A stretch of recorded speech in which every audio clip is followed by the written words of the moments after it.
2 of the In-Ring Wrestling Podcast with Kevin Kelly and Casey Thompson. And a new wrinkle, we're going live. We'll do it live, pal. How does that sound, Casey? Love it.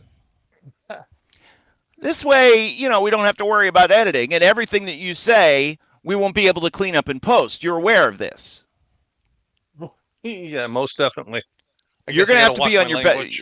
Yeah, you're going to have to be on your best behavior and watch your language, and go from there. But there has been a lot going on in the world of professional wrestling since season 1 ended. Now season 2 begins, and we thank everybody who is joining us live here tonight. Live, of course, on different platforms. So on Facebook, where are we live? On Twitch. And we're live on YouTube Facebook as well? Yep. Okay. Absolutely. So we should have a good audience that will be growing throughout we'll shoot for doing a little less than an hour. We generally try to get you folks on your way in about 30 minutes.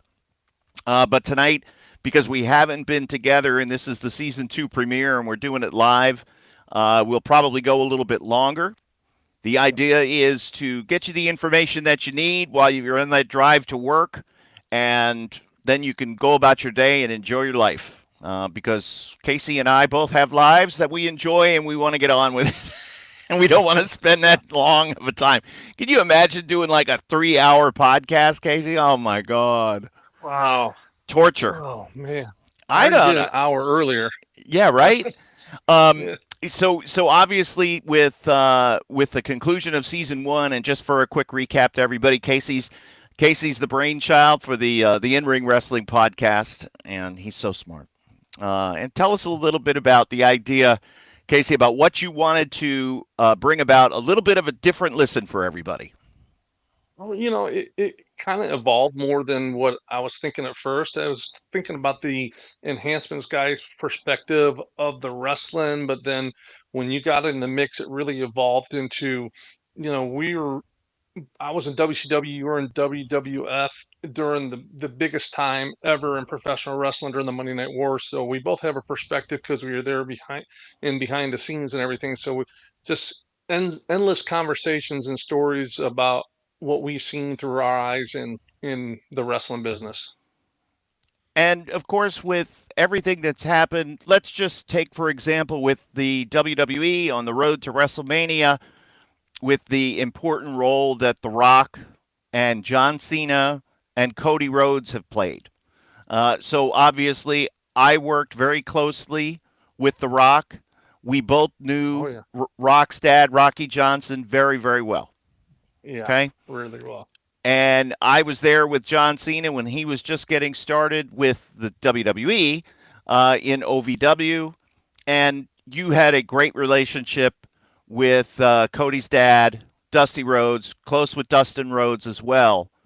So even though we are talking about, if we're talking about modern wrestling, you and I, have a connection to kind of what's going on, even though we are removed, we're on the outside of the product as it currently is stated. Well, yeah, we are, but there's so many, like you said, there's so many connections and that makes it relatable to what's going on now, that we have a great perspective of what's going on. So it's exciting, and it leads to a lot of conversations and endless conversations for us. And we can play the what if game, and we've done that on occasion. And obviously, I want to get Casey's thoughts here on our debut episode of season 2. About inductees into the Hall of Fame, one in particular, because there were several notable moments in season 1, Casey, where you made your opinions abundantly clear about certain people, like namely Vader, for example. Yeah. Give us for folks who didn't join us in season 1, give us a quick thumbnail of your thoughts overall on Vader from being the enhancement guy who was on the opposite end of the ring from Vader. Hate him. Hated him. I was trying to keep it PG, but yeah, I mean, Vader was all about himself. He didn't care about anyone else. He took liberties every chance he took. He didn't care. I've seen him break guys' necks. I've seen him break guys' noses. I've seen him break a guy's nose. A Tampa guy, Rick Thames. Rick was laying laying down on the in the locker room floor with a big old bloody nose, and Vader walked by and said, you'll be all right. Just kept on going by. No sorry, nothing like that. He's had me in the corners, just waylaying on me. Actually, you could see in the match, my hair was growing. So, I mean, he was just tagging me. And, I got in a confrontation with him in the not in the dressing room, but in the right before the gorilla position, the little holding area. I gave him a piece of my mind, and I thought it was gonna be my last day there, that he was gonna, jump me or whatever. And he just put his head down and just walked away. Mm-hmm. So, I don't, like I said before, you're about the only person I've ever heard that ever said anything good about Vader.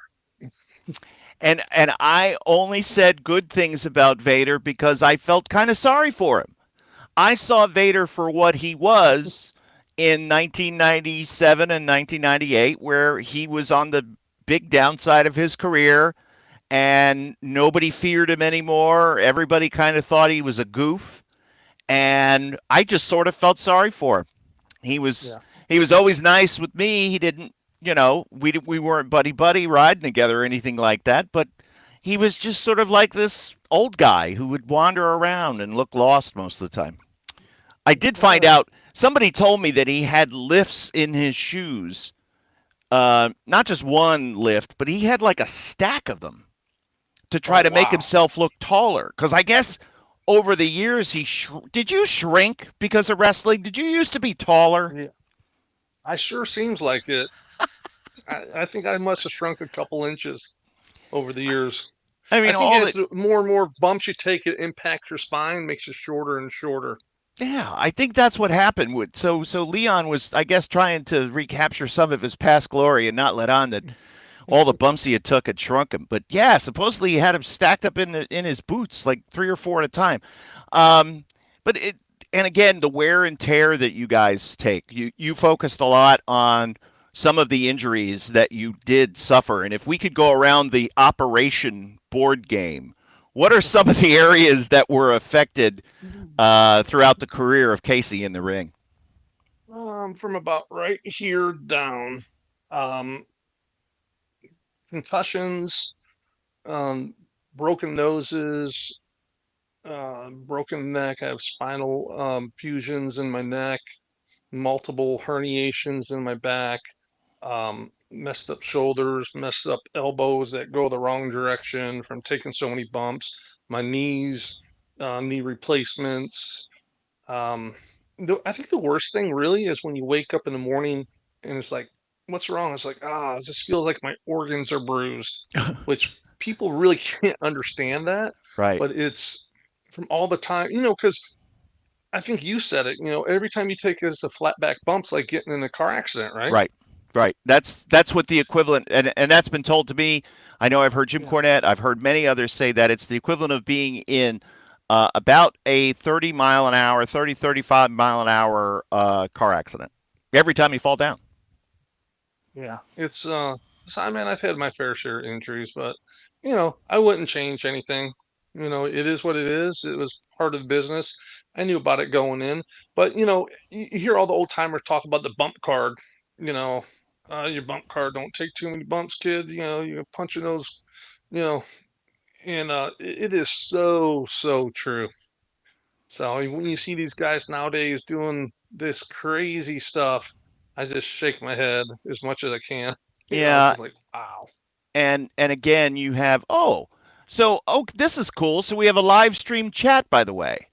So I just noticed. Okay, so John JID999, yo, happy to be here. It's been a while since y'all jumped on. Happy to be here, learning from two greats. Kevin, question: tell me if you agree with this. Do you think that Juice Robinson can be a great world champion like in AEW, WWE? Yes, he can. Let's see if we can show this on the stream. Oh, Oh, sweet! How about hey, check it that? out, Kev. Yeah. Yeah, there's the question from Matthew. Yes, absolutely, I agree. Juice Robinson has what it takes. Juice needs to get healthy, and hopefully Juice will be healthy. I know he had a back issue at the end of 23, and then 24 he broke his fibula, but Ooh, is yeah, but is on the road to recovery. Doing that's good. it wasn't something crazy. I want to say he was giving a German suplex to someone, Oh, wow. Mm, and his leg broke. Did you see how Pac injured his leg in AEW recently?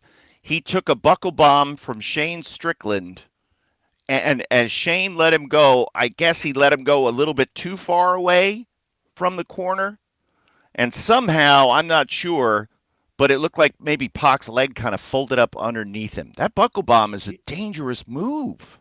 yeah, I did see that, and it's unfortunate, but um, I mean, I always taught to make sure my feet are off the ground. The more you bring your feet up off the ground, it's going to bring your tailbone off the ground. When you take your bump on the flat of your back, it's a lot better.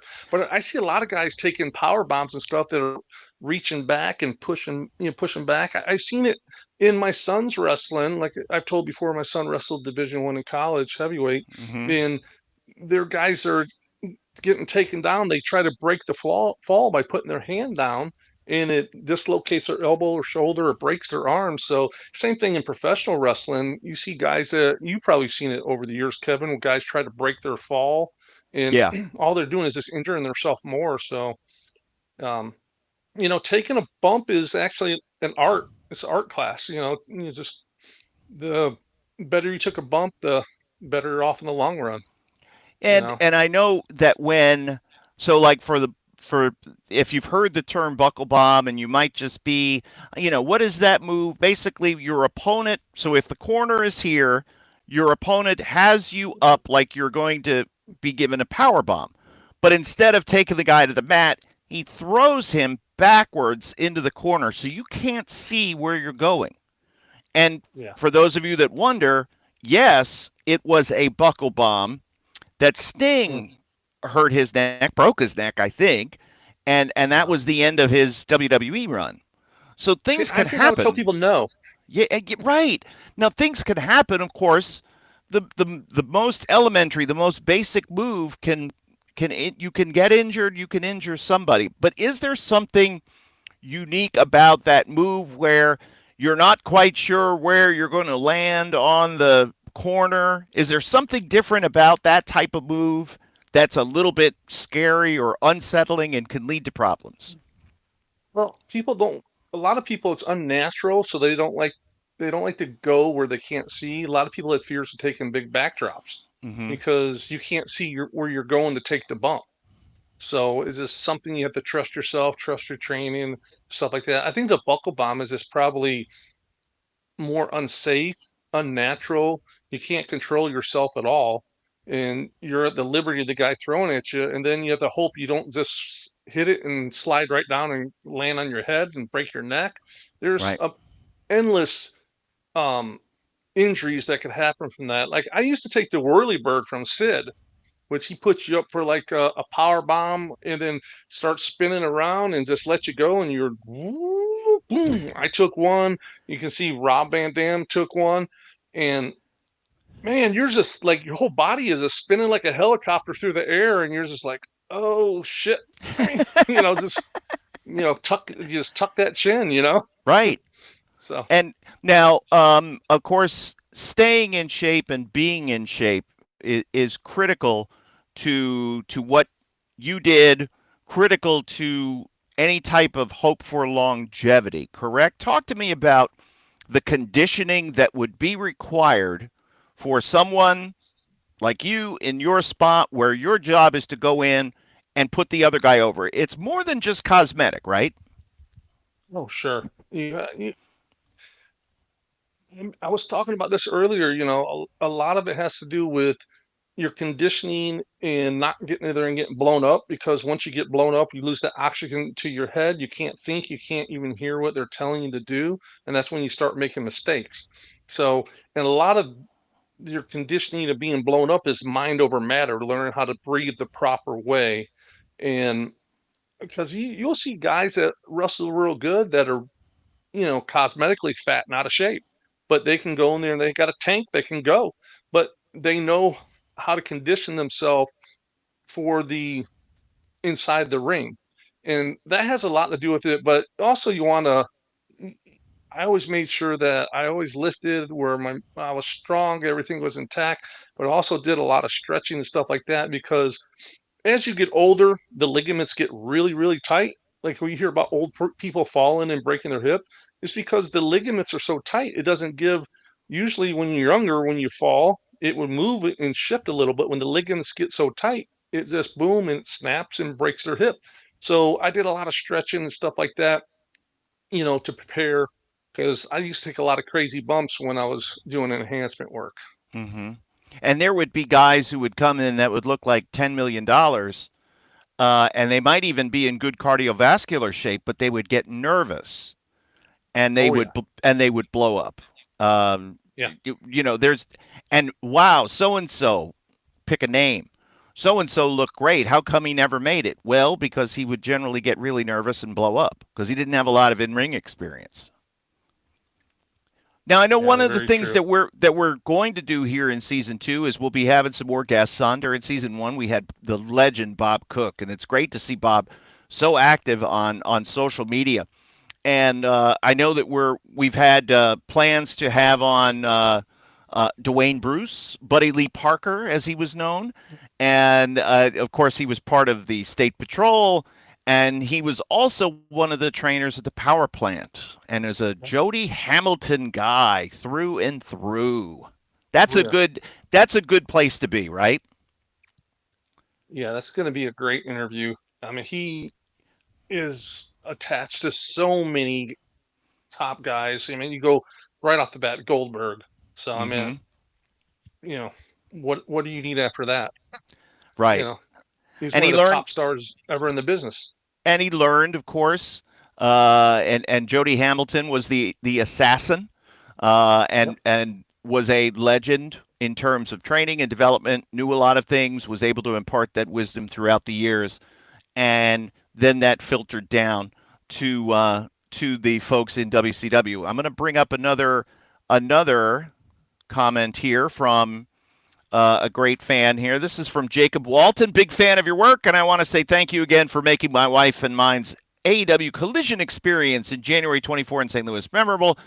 I dropped their names right at the beginning of the broadcast with Nigel, so we always had fun when we were doing when Oh, nice. Nigel and I were doing collision together, and of course Tony Schiavone as well.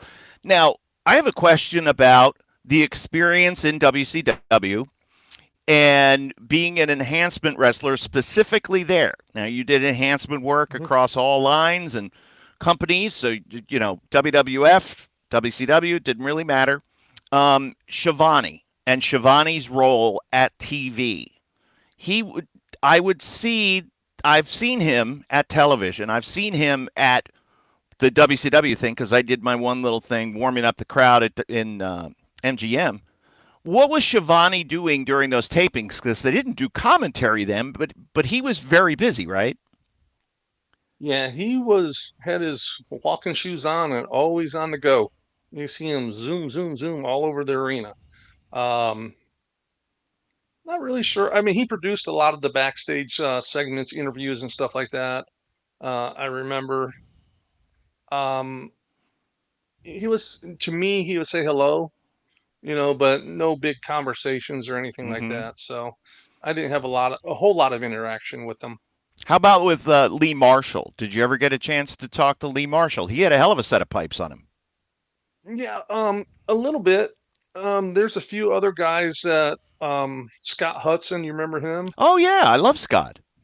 Yeah, he liked me a lot too. He'd always put me over in during the broadcast, which was always very appreciated Mm-hmm. when they and another one, Bobby the Brain Heenan, which I really really like. Bobby's one of the greatest guys ever, but man, he would bury me as much as he could in Good. a not in a malicious way, but just Bobby's way of being funny. Yeah. And Larry Sabisco would do the same thing. But So, you knew Larry. Did you know him because did he live in Florida at that point? Were you um, were you on shows with Larry at some points? after his run there, um, but yeah, I mean, after his run, but yeah, he was always a funny guy too. So he would say a little wisecrack about you or something like that. But the way I looked at it was, at least they're talking about me. Exactly. They're not, they're saying my name, they're saying something. So it was, always cool. But I think the coolest is when Gordon Solie called one of my matches. That's Oh. like a complete full circle, from when my fandom of being a fan of championship wrestling from Florida, all the way around the circle, and all the people I grew up watching, Dusty, Blackjack, Bugsy, all those guys, Cowboy Ron Bass, I got to become friends, peers with them, still friends with, some of them to this day, Mhm. so it was really special. I know that when we had Gordon on Bite This to promote his book, of course, it was not even a question. Well, Gordon really didn't work with WWF. Can we have him? It was, we can get Gordon Solie on the show. Great, let's do it. And Oh I yeah. forget who I was doing the show with at the time because I always had a lot of different co-hosts. I was like, I'm really sorry. I'm going to be completely marking out this entire time. And it was like Chris Farley interviewing Paul McCartney, remember that one Gordon time? Solie. Yeah. Remember, Gordon, that one time when Ernie Ladd said something? Yeah, that was really cool. And I was like, oh my God, I'm really You embarrassing want to hear myself. And something really, really crazy? yes, When I was probably 12 years old, I used to call the Sportatorium, and I swear on the life of my children, Gordon Solie would get on the phone and talk with me. really? Yeah. So, The same thing happened with what would Danny you call Miller. up? What would you call up I was and like, hey, ask? let me What? talk to Gordon Solie. Hold on. They put him on the phone. And Same thing with Danny Miller. Danny Miller was an old wrestler. His town was Orlando. And I'd call the Eddie Grant Sports Stadium and I talked to Danny. He talked to me for a few minutes during the matches. It's the craziest thing. I didn't understand it. wow, I never even thought to do that. Like I would Yeah. have been so scared to pick up the phone. Because Casey's a few years younger than me, but basically our window of viewership, went through Championship Wrestling in Florida. We both grew up Oh, in down the down in the best. Sunshine State, and yeah, we had the opportunity to watch other wrestling, including WWF and Memphis and World Class and you name it. But it was Gordon Solie, and it was Saturday afternoons, and it was that 1 hour time. Do Hmm. you? One of the most memorable days in my life was in night, and you may have been too young, in 1979 when Dusty won the world title for the first time. And of course, this predates all internet, so I had no idea that the title had changed hands this past Tuesday. And the only way I found out is when Championship Wrestling from Florida started, like at 12 noon. And I will never forget the feeling that overcame me as a fan, knowing that Dusty Rhodes, my favorite wrestler, had won the world title. Oh, He yeah. was the world champion. Do you And remember that, or were you too young? no, I was too young, but I do remember what you're speaking of when Gordon Solie would make that announcement. And we have a new Florida heavyweight champion. When that stuff, it was like the greatest thing when you Yeah. hear something, especially if it was one of the baby faces that you really liked, and you know, Mike Rotunda beat Kendo Nagasaki or something like that. It just brings me back to like I was a kid. I talked to Bugsy McGraw last night. I called him. I keep in touch with him, and so he's like was doing some shopping with his wife. He's like, "Hey, can I call you back later?" I'm like, "Sure." So about 10 o'clock, my phone rings, and it's Bugsy. He's 80 years old. Sharp as a tack. Yep. He's like, "Hey, kid, how you doing?" And so we talked, and literally was on the phone for over 2 hours. And so some of the things he's already told me, but I want to hear it again. So he was telling me about when Dory Funk Jr. Won the who did he beat? Gene Gene Gene Kiniski, Kim yeah, 1969 for in the Tampa. yeah, and Bugsy was on the card because I'd bring up guys' names and he'd tell me what he thought of them or not. And he's like, I don't care. I'll tell it to his face, you know. And that's just how he is, you know. And but he's telling me he made a lot of sense what he was telling me. A lot of the stuff, like in Florida, Dory never drew unless he had the world title, on him. Mm. And so yeah, he was telling we went through all of from out in how he didn't care for Don Owens up in Portland, which I thought most people always liked Don. It could be a personality conflict. You talk about Roy Shire, he was great. He went all the way down into Houston with Sam Mushnick, and Paul I mean Bosch. Paul Bosch in yeah, and Houston, then yeah. and then he talked about Eddie Graham, in the whole legacy of the Graham family. Same thing with the Von Erichs. I mean, it was just an incredible uh, just listen to all the stuff he had to say and his perception. He was there from the 50s all the way through. Yeah. So it's and he must think I'm the biggest historian ever in wrestling. He's like, what is that guy's name? And so I'm like Googling and looking. I'm like, It's oh, cheating. He's like, oh yeah, that's it. I knew that what it was. That's So cheating. it's great. He didn't care. So here's another question for us. Of course, we're live tonight here with the In Ring Wrestling Podcast. I want to thank everybody for joining us. Matthew has a question. What do you think about AI? And do you think in the future we'll see AI commentary like from Bobby Heenan or Gorilla to call AEW or WWE? What are your thoughts on AI's influence? That's a good question, Matthew. What do you think about that? Wow. You can basically make anything and have anything created, Case. Yeah, yeah, that's I mean, I couldn't do it. We can't do it, but No, somebody can do it. that the idea of having our voices be out there forever. And I mean, with all the hours of television and everything that I've done, I'm sure that there's a pretty big AI file.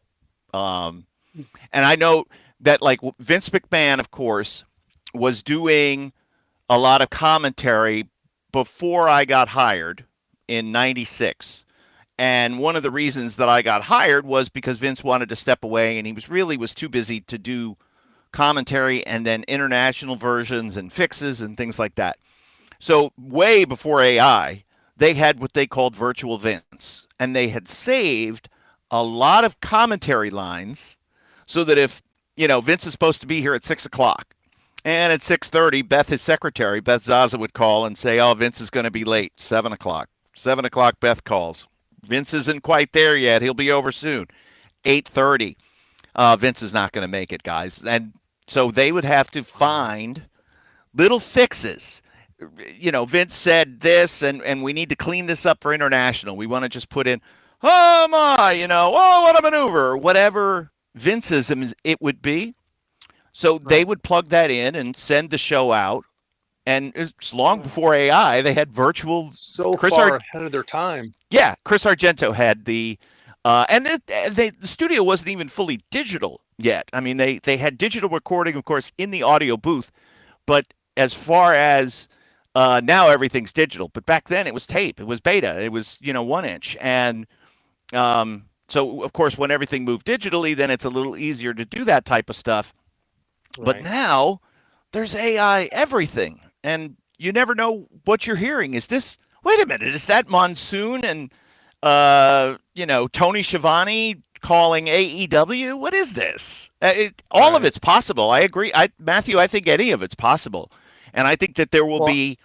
I just hope that there's payment for it, because if it's repurposing from another company, just somebody doing it and selling it, well, I might have a legal argument about that, because yeah. it's not necessarily fair use, but I'm not so sure it's going to wind up going to the courts.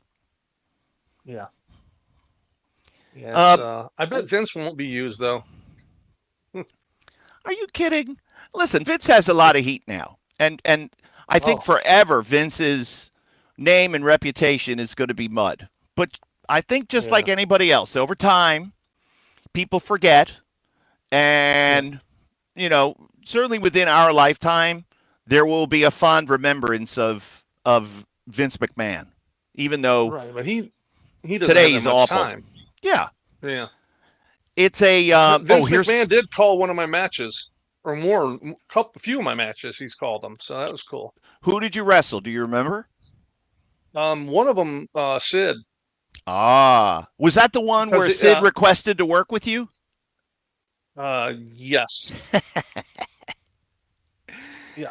That's a Because I great remember it story. was like, yeah, Sid was like, Vince was like, oh, look at this big old monster, and the camera went to me. He's like, well, that's not the one. Thompson's not the one. Or I was Mike Casey. That's Casey's not the one I was referring to. Then it went back, switched right back to Sid coming in. Oh, Psycho Sid. You know, Mm-hmm. back to the story you're talking about. Um, First time wrestling for WWF in a while. Sid has jumped ship from WCW over to WWF, so they're in Daytona. So I'm wrestling. Um, I'm already on the card to wrestle the Mountie, so that's like a night off wrestling Jacques, light as a feather. I mean, easy. So in WWF pays you one time, and that's it. You wrestle Right. as much as you want, much as they want. So Sid seen me. He's like, "Oh my gosh, you're here tonight?" I'm like, "Yeah." He's like, "I want to wrestle you." I'm like, "Oh, so sorry, Sid. I'm already with the Mountie." No, no, no. So he takes me over to like the agents, Rene Goulet. Hey, I want to wrestle him. No, Sid, we already made the card. It's locked. We're not changing it. Takes me over to Tony Gurria. Oh, I want to wrestle him tonight. No, no, Sid, we're not doing any. They were kind of frustrated with him, like, because I think Sid was frustrated because he's like, no one can do my stuff. So he takes me to Pat Patterson, and Pat's like, no. So he grabs me by the hand and takes me to Vince. And he's like, I want to wrestle him. I wrestle him in Atlanta. He can do all my stuff. No one else can do it. And Sid's like, okay, Sid, if that's what you want. So there's one TV taping out there, which you'll never usually see this. I wrestle at the beginning of the show against a Mountie, the same taping at the end of the same hour against Oh, Sid. that's Yeah. now. Did you have the same name in both matches? Mike Casey. Okay, who gave you that name? That was Tony Gurria. Tony Um, Gurria was awesome for names, and I'm so glad that you mentioned that because more than once, what do we call this guy? And I'm like, well, his name is, Joe Smith. Yeah, but what should we call him?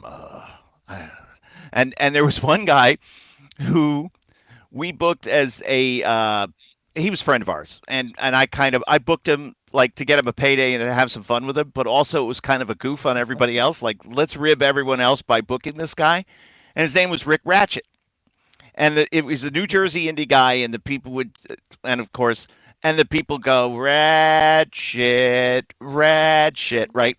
Well, Tony Gurria was standing there like trying to figure out what we're gonna call. I don't know. What do we call him? Ricky Rocket, Rick something. I can't remember what they came up with, but I'm glad to see that the formula hadn't changed. Then it was Tony Gurria who was coming up with the names. I love it. Yeah, because he's like, "What's your name?" I was like, "Yeah," because it was the big stigma. You didn't want your name. You thought your name, Casey Thompson, was going to hurt you wrestling in independence because you're doing a job match and stuff like that, which was nowhere near the truth.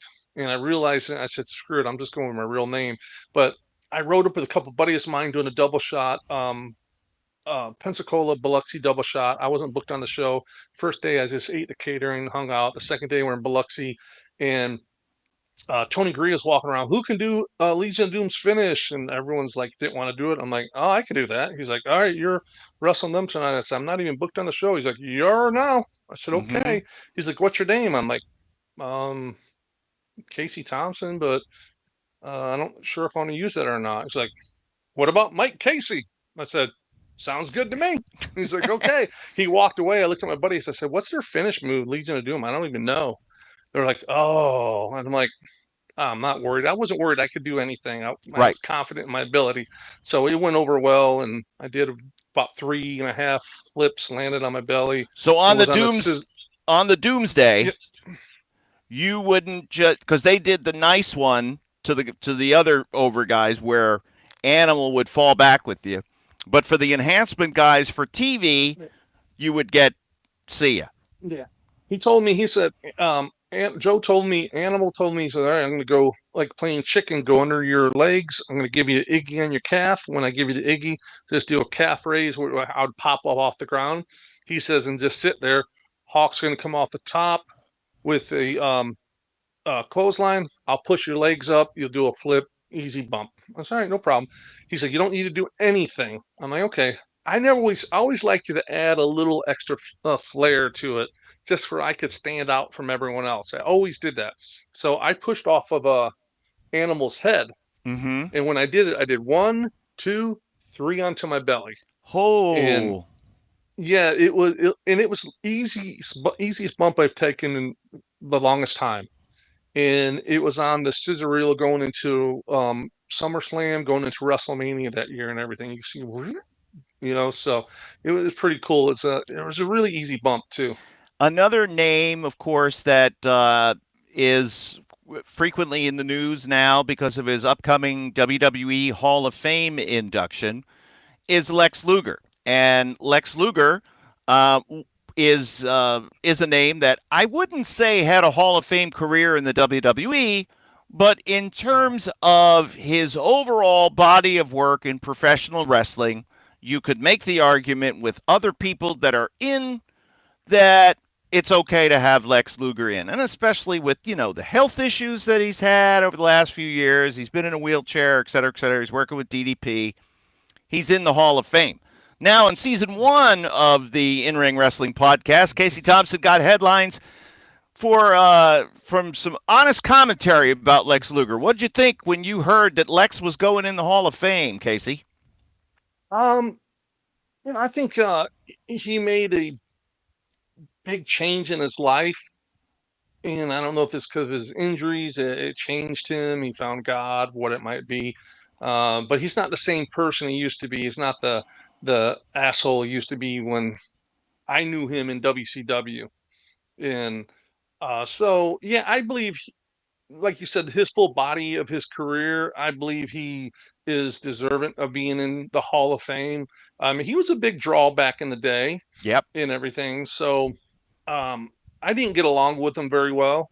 Some guys did, I didn't. I was wrestling at center stage once, and it's a tag team match. I don't know who my partner was against Sting and Luger, and Luger was so oiled up. And we get in the ring, and has me in an arm bar, and just like standing there, and just like smiling at the hard camera. It's all he's doing is just smiling. And I'm like, do something, do something, call something. And he's like, oh. And he just kind of cranked once, and he's so oily, my arm just did just popped right out. So I was always the type of person, no matter who it was, I'm like, hey, what happened? Because maybe it was my fault. In this case, I knew it wasn't, and you know, we can fix it. I can improve, make never happen again, stuff like that. So Sure. we're in the back, and I said, hey, what happened with the arm bar? He's like, and this is in the back of center stage in the hallway, which is really small. It's a small area. All the boys are everywhere. So he just went and just tried to embarrass me in front of all the boys. It's like, yeah, you don't know how to sell. And everyone there knew how to sell because I'm taking these crazy bumps, backdrops from the inside the ring to the floor because I was smaller at the time. So I had to take all that stuff because Jody Hamilton was always up on me because Jody booked enhancement guys about to get bigger and bigger and stuff like that. So what I did is I started taking really crazy bumps where all the boys would put me over with Jody. So it was forced Jody to bring me up. Mm-hmm. So um, I knew I sold and the guys liked me. And so he's like, oh, you don't know how to sell. I'm like, so he said, here, put me in an arm bar. He's like, put me in an arm bar and crank on it, really crank. I'm gonna show you how to sell. And I'm like, okay, you're gonna put yourself in that position. So I put him in an arm bar and threw my elbow into his shoulder and about ripped his shoulder out and put him all the way down to the ground. And he's like screaming, what the hell? Oh my God, what are you doing? And I was 215 pounds and he's 275 pounds jacked, and I got him on the ground cranking on his shoulder, about to rip it out of the socket. And all the boys laughed at him and everything. I just walked away. But yeah, he you know he was just I don't know. I didn't care for him back then. As flavors of ice cream go, that would not be the one that Casey would choose. Obviously, there's a lot of talk about the career of Dustin Rhodes and whether or not he's Hall of Fame worthy. Do we see in a situation, because I know Luger wants to have Sting induct him, and there's questions. I guess Sting is still under an AEW contract. Will Tony Khan let him go and do the induction speech at the WWE Hall of Fame for Lex Luger? To be determined. And obviously, Dustin is having a run in AEW right now, but is worthy, you would imagine, for Hall of Fame consideration. So here's another question from Matthew from the chat, and we'll bring this up here on the screen so everybody can see it. I remember in the 90s, Goldust, a.k.a. Dustin, pitched having breast implants, and the WWE shot it down. Any truth? Yes, that's a true story. Oh, really? Yeah. Now, I don't know how far Dustin would have gone with it. Would Dustin have actually gone under the surgeon's knife and had breast implants? Maybe. Maybe not. But I know he told me about it, and I know he told others about it, and It seemed like it at one point was under consideration. But they did say no, and Dustin did never get his breast implants. But there is always tomorrow. Man, imagine the heat he had from his dad for doing that gimmick. Ooh. You imagine if he would have got implants, if Dusty would ever spoke to him again. I'm just speculating here. I don't know. Right. I mean, they ended very good note and everything, but it was rough for many years. Yeah. And now you, of course, were part of the crew in WCW when he was there as the natural, and everything seemed to be heading on an upward trajectory. Did you ever get the impression that Dustin Rhodes was going to wind up one day doing something more out of the box than anybody had ever done, making the transition from the natural to Goldust? Was that in his mindset? No, I would have never thought that for a million years. You come into our call time was like at 1 or 2 o'clock in the afternoon, and there's nothing to do. The ring's up. Some people got into it, not like WWF, especially later on when the guys worked out a lot. That didn't go on. Some guys would be laying in the ring, but you go out there and you see Dustin and Barry, and Dustin was sitting on the top turnbuckle, and Barry would be shaking the rope like this, like he's riding a bull, bouncing up and down, all the time, like two big kids. It's not something you would ever imagine in your wildest dreams of him becoming Goldust. I mean, he took the character and ran with it and made it great, and did well. Probably made really good money, and I mean, got a lot of heat from his dad from it, but I guess you can't do everything in your life to make your parents always happy. That's true, right? And again, some of the boys didn't want to work with him. But one who did, who loved working with him, was Savio Vega, and they wrestled against each other, I think, for the Intercontinental title at Madison Square Garden. And I wasn't there and I didn't see it, but story is they had damn near had a riot in '96, and I guess there were a lot of Puerto Rican fans that had come to the Garden to see Savio, and they're very, very engaged in all the stuff. Like I was talking to Bugsy last night, he was talking about a riot that started in Boston, San Francisco, and every time the riot, he was like, it was the Puerto Rican fans. And it makes so much sense. It was one of the reasons why Pedro Morales didn't have a long run with the WWF title, and they had to put it back on Bruno because the passion of the fans was just overwhelming. And I know that Blackjack was a part of that and got some of the finger pointed of blame, for not being able to control it. But nevertheless, when you look at great names, of course, in history. One of the nice things that they're doing this year is they're really focusing on that Legends class. And how long overdue is it for Ivan Koloff to finally get in the Hall of Fame? I mean, the man who beat Bruno Sammartino is now just finally getting his Hall of Fame recognition. Did you ever work with him? Did you ever do indies with him? Yeah, I've met him quite a few times. He's a super sweetheart, super nice guy. Um, yeah, it's a tragedy that he wasn't put in the Hall of Fame when he was alive. I mean, Mm-hmm. he was one of the pioneers, one of the great guys. I mean, who had more heat in the 80s in professional wrestling than the Russians? You know, Right. It was that kind of everywhere. heat. Yeah. So I mean, he definitely deserves to he should have been in many years ago. Right. And Kamala is getting in, which is great, and a third name that escapes me right now.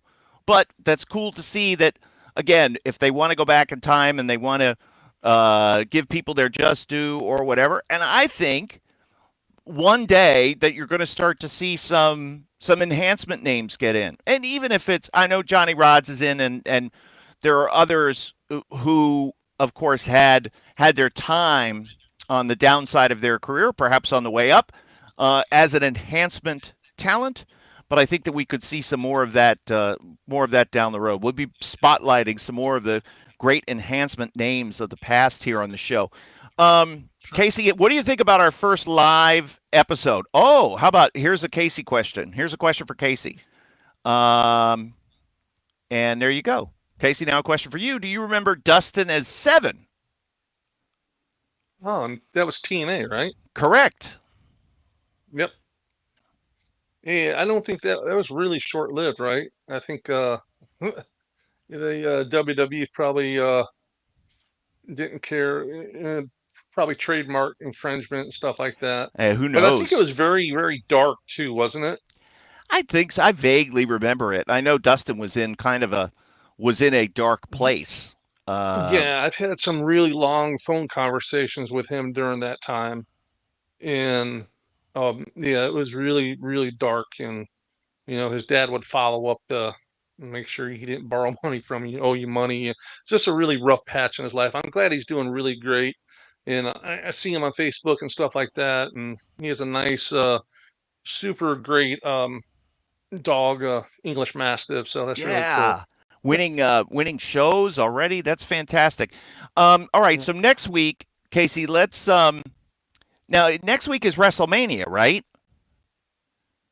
Is it next? No, yeah, it it's a is. week. Is it or is it a week from Sunday? Because next Sunday's Easter Sunday. They wouldn't run on Easter Sunday, so it's Oh, it's the probably following week. You're right. okay. It's two So weeks away. then next week, let's spend a little time looking up and down the card, and I want to get your thoughts, and I'll share my thoughts about our thoughts, our memories, or personal interactions with the guys that are part of WrestleMania, and Okay. perhaps with some like with Cody, with Jey Uso, with folks that are on the card with Roman Reigns.